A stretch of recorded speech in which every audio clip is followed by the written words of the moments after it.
Assalamualaikum warahmatullahi wabarakatuh. Selamat pagi anak-anak. Bagaimana kabarnya hari ini? Bertemu lagi dengan Bu Yuni dan Bu Irda.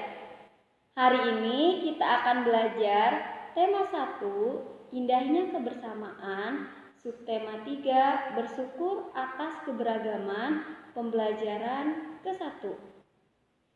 Selain tarian daerah dan pakaian daerahnya, Indonesia juga terkenal akan makanan tradisional daerahnya masing-masing. Makanan tradisional Indonesia membutuhkan waktu dalam membuatnya dan harus ahli dalam membuatnya. Nah, sekarang Ibu akan membacakan sebuah kisah dari seorang pembuat dodol Betawi.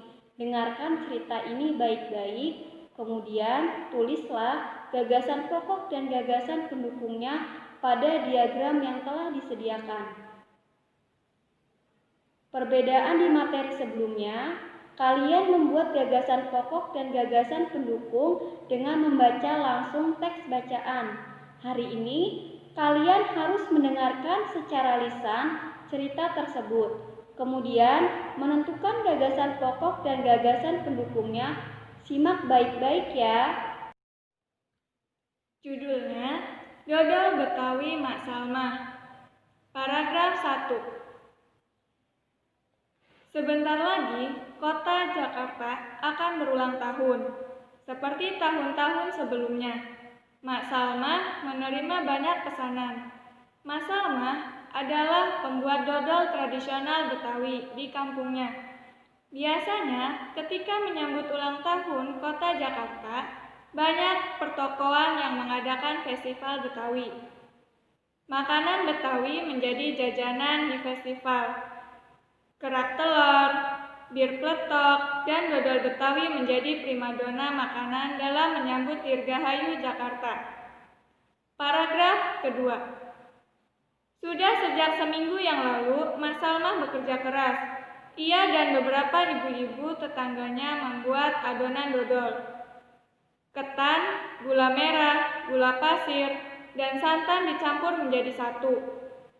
Membuat dodol Betawi membutuhkan kerjasama, tidak hanya perempuan. Laki-laki pun terlibat dalam membuatnya. Biasanya Mak Salma dan ibu-ibu menyiapkan bahan, memarut kelapa, dan menumbuk beras ketan. Adonan dituang kawah, lalu diaduk hingga kental. Proses mengaduk ini dilakukan terus-menerus selama 8 hingga 12 jam. Pembuatannya memang berat dan lama. Oleh karena itu, pembuatan dodol Betawi membutuhkan kerjasama. Paragraf ketiga. Untuk memenuhi pesanannya, Mak Salma selalu melibatkan tetangga-tetangganya. Mak Salma ingin rezeki yang diperolehnya dari dodol Betawi tidak dirasakannya sendiri. Mak Salma juga ingin dodol Betawi selalu dikenal. Ia ingin warga di sekitarnya juga ikut melestarikan makanan tradisional milik kampung sendiri. Dodol Betawi Mak Salma ikut melestarikan budaya, memupuk kerjasama, serta menjalin keakraban antar warga.